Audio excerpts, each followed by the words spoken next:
All right, we are back in session with the full commission after our executive session. Is there a motion? To give a bonus of $3,000 to our executive director. Could you repeat that? You cut off at the beginning. Can you hear me now? Yes. I said I would move to give a bonus of $3,000 to our executive director for this year. I'll second the motion. Is there any discussion? Hearing none. All in favor of a $3,000 bonus for our executive director? Say aye. Aye. Aye. Any opposed? Hearing none. That will pass. Congratulations and thank you. Thank you. I will say that we've talked about the entire Sentencing Commission office, and you all do a very excellent job, and we appreciate it. All right, next is the Peyton. Talk about the Kansas app update. We don't have anything major, just a short and sweet one. We are up to 1,600 users, which is awesome. I'm registering new users pretty much every day, and that's mostly attorneys and judges at this point. CSOs have been using it for a while, as you all know. We are finishing up PSI and JE integration. That should be done with eFlex. That should be, our goal is to have it done by July 1, hopefully sooner. We'll hopefully do another round of testing into the next week once we hear from Domo. They're also pushing through and finishing up 5 new change requests. One of those is the integration. And those were put together from CSO and attorney feedback.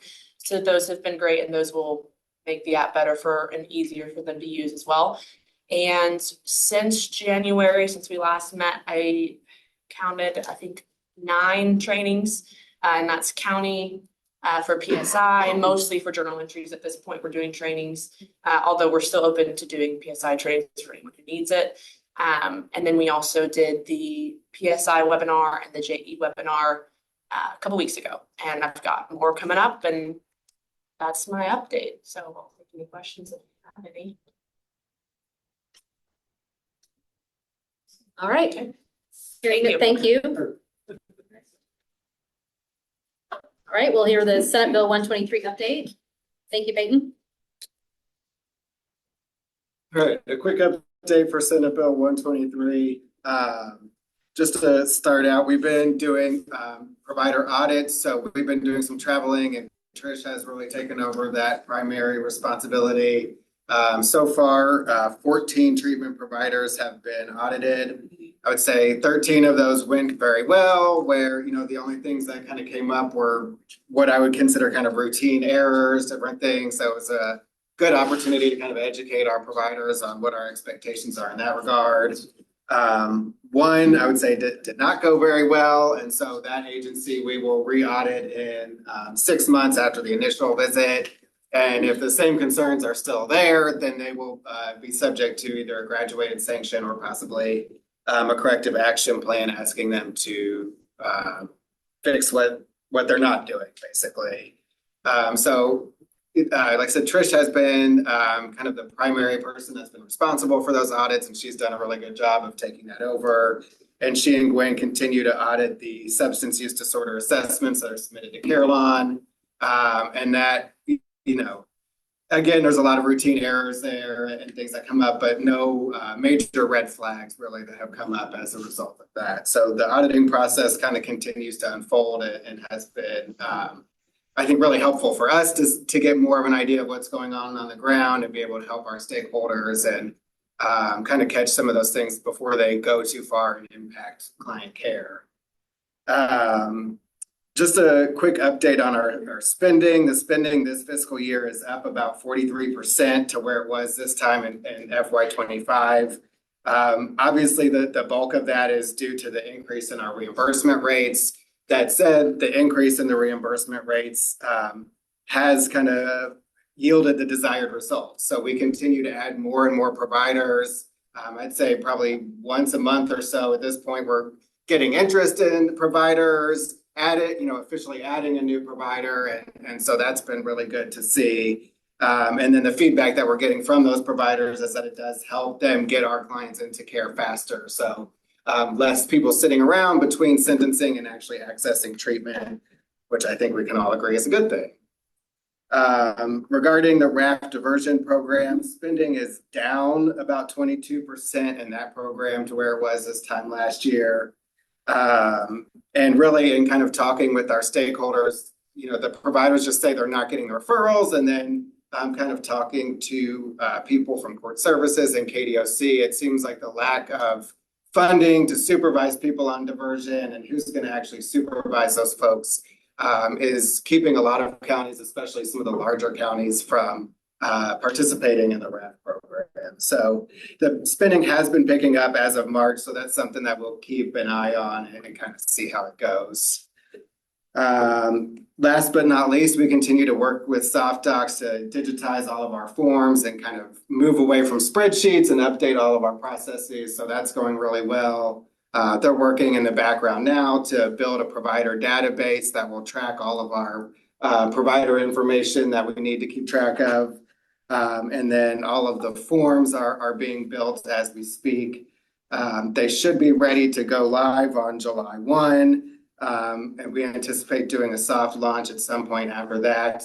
We have not actually seen any of the finalized forms or the provider database. So there may be some delay in doing a soft launch depending on when we're able to see those and kind of get in and test in that environment and kind of anticipate things that might come up on the ground. But it has been really exciting to work with them. And I think that will help us be more efficient in administering the program and help our stakeholders have an easier time of kind of completing the paperwork and kind of the basic tasks associated with the program. So that's really all I got. I'm happy to answer any questions if anybody has any. Yes. Do you have projections or anticipate numbers maybe going down with that new special rule where A through E non-drugs will be presumptive to prison? Wondering if you know how that might affect or if we know what that might look like. I know you did a projection on that, Carmen. Do you remember what it was? I don't remember the specific number. I do recall that when we adjusted the modeling to account for the amended language where they said instead of doing the broad language, they specifically said it's folks who were already under supervision for probation for central for non-drug and then reoffend for non-drug, that really limited the concern because then we're really just talking about a few folks that might have potentially fallen under Senate Bill 123 plus. So I think we can say it's certainly less of a concern than with the initial bill language. And if I recall, the number was like under 5 or it was very low. It was low. So, Yeah. so not great, but still much less of a concern than the initial bill language. Thanks. Our thoughts essentially are that the case law that indicates preemption on part of special rules of 123 over in a mandatory context. Now, A's and B's, of course, would be discretionary placement. However, when we ran the numbers in 25, all of those SB 123 plus folks were C through E. So we didn't have any of them that were in discretionary placement potential. We felt that the changes made at the end was pretty significant for us to be able to preserve that. And that was the concern that I voiced to the proponent of the bill. Anything else? All right, thank you.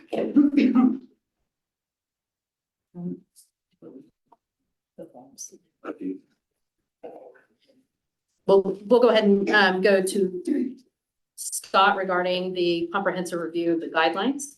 So back in September, if you recall, we decided to jump into this endeavor of after 32, 33 years, start looking at the Kansas Sentencing Guidelines Act and see what we could do to improve the current structure. And so as that was approved in September, Dr. Diaz and I have been working many hours to try and formulate something to be able to and gather funding as well. And so hopefully you were able to see we were very successful in contacting Arnold Ventures.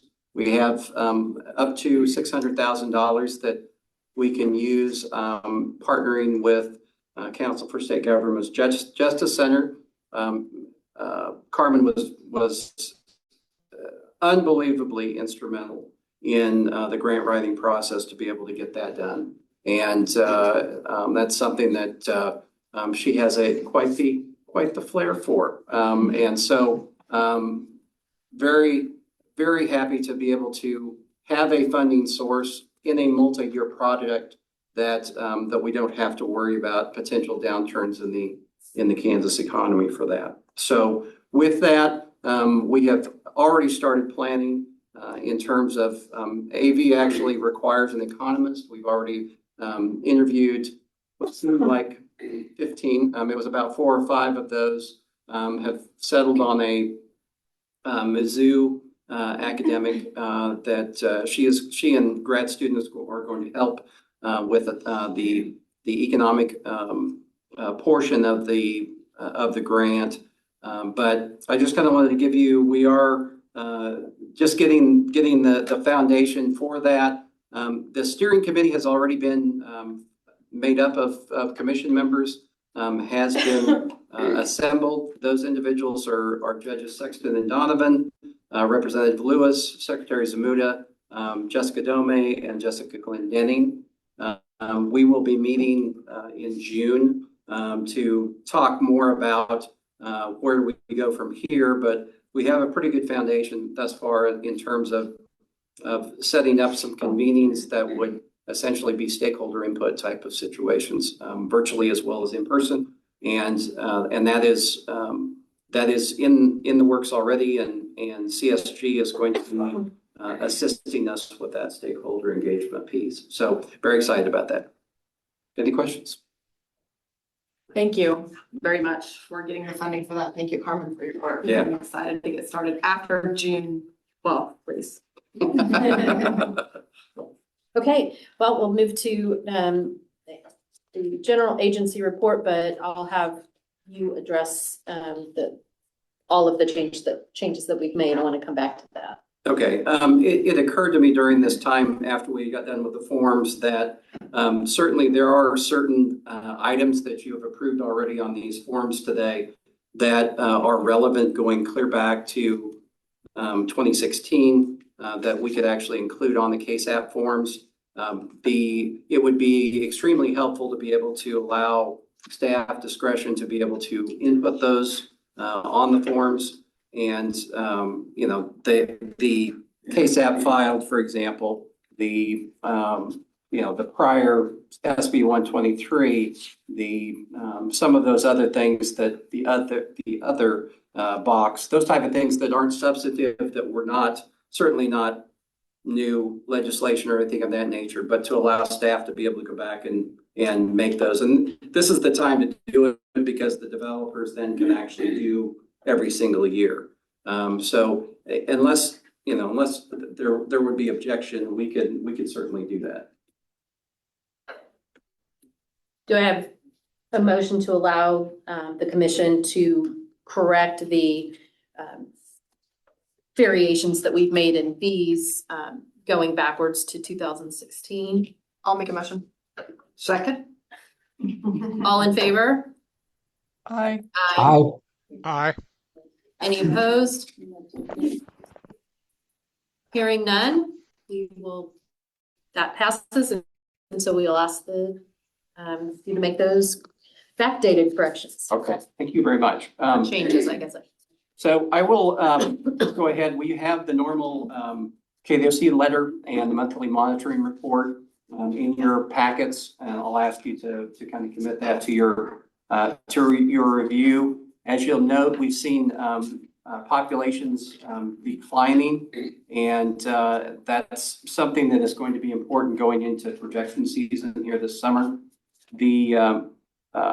I would like Francis, in addition to Peyton doing an unbelievable job with KSAP and being able to be as responsive as she is doing with stakeholders.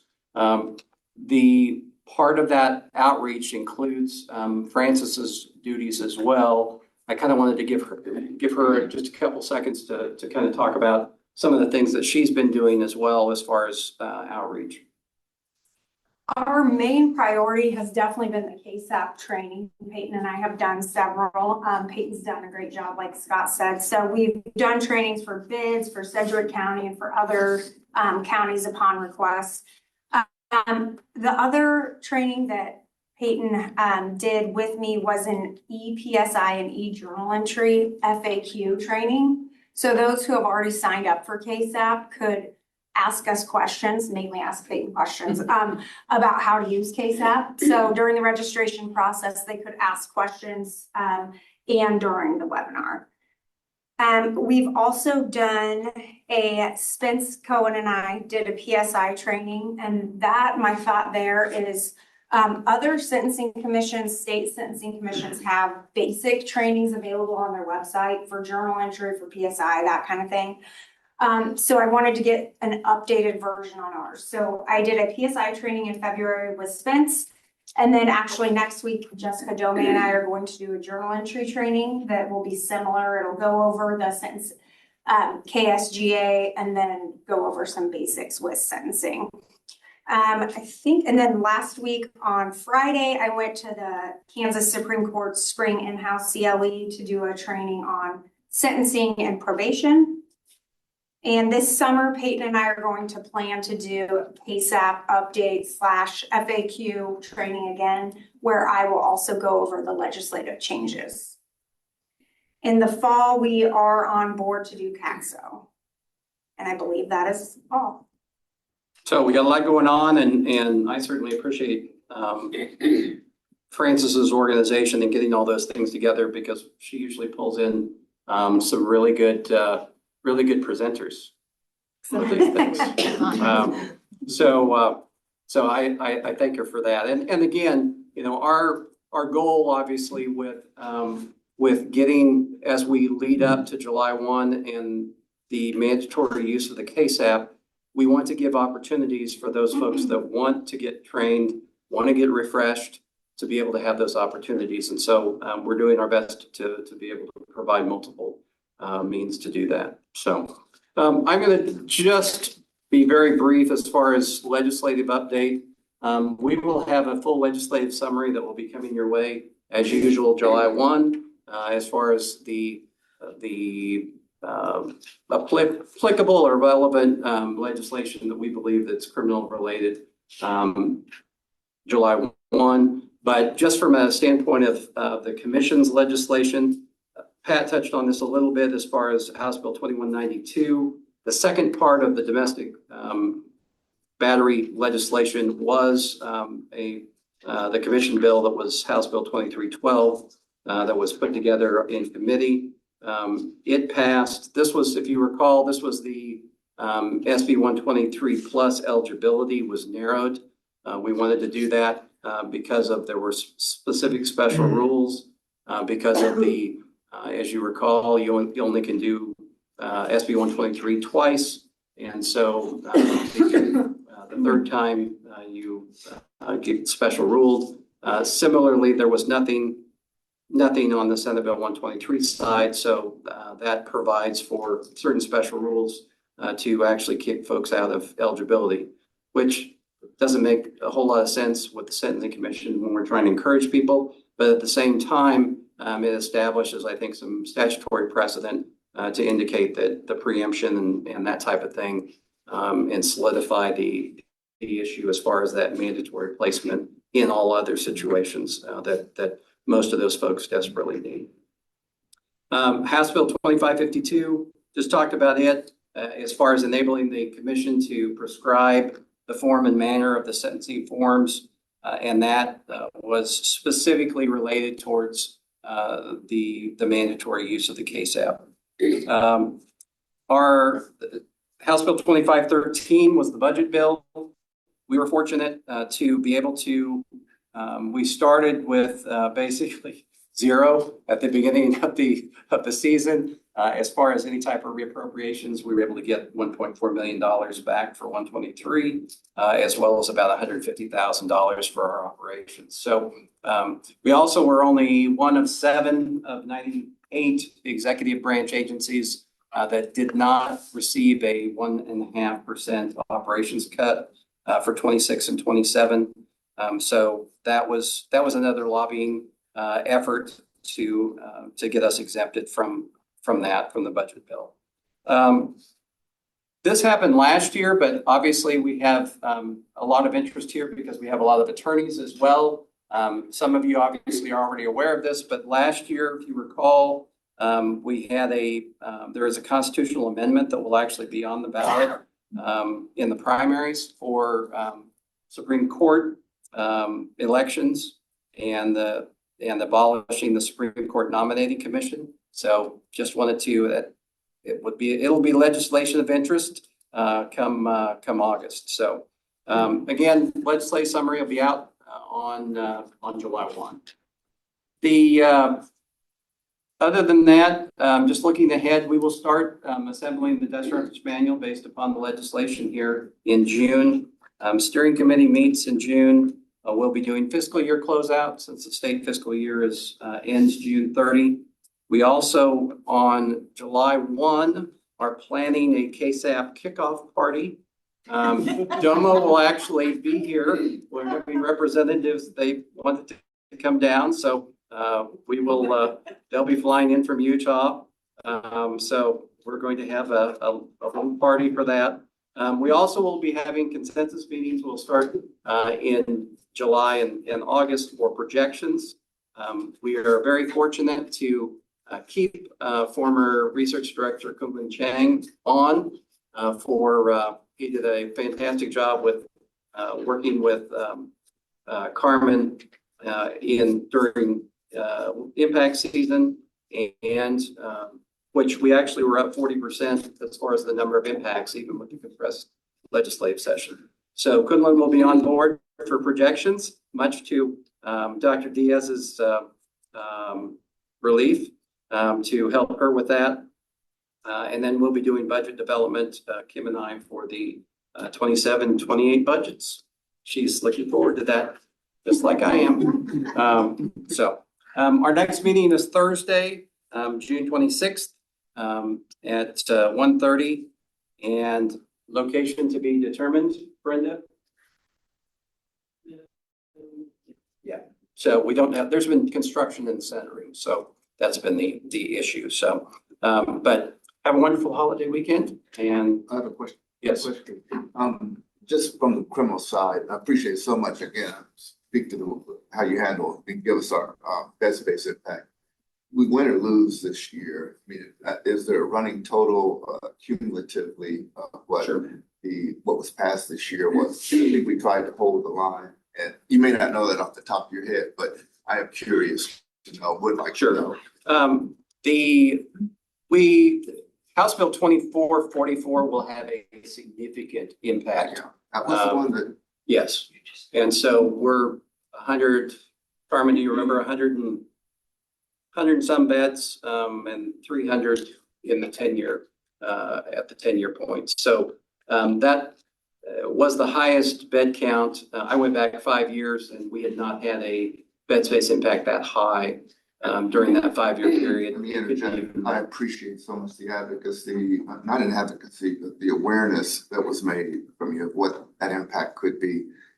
That you did definitely share, very much so. Of course, that debate. And we will likely, Senator, we will likely be keen on that in terms of having a special assumption probably for projection purposes because of that. So I would say that it's probably gonna be even higher because of the bond bill. right. Because statistically, people are much more likely to be sent to prison if they are still locked up when they go to their sentencing, as opposed to if they had pretrial release. Yeah.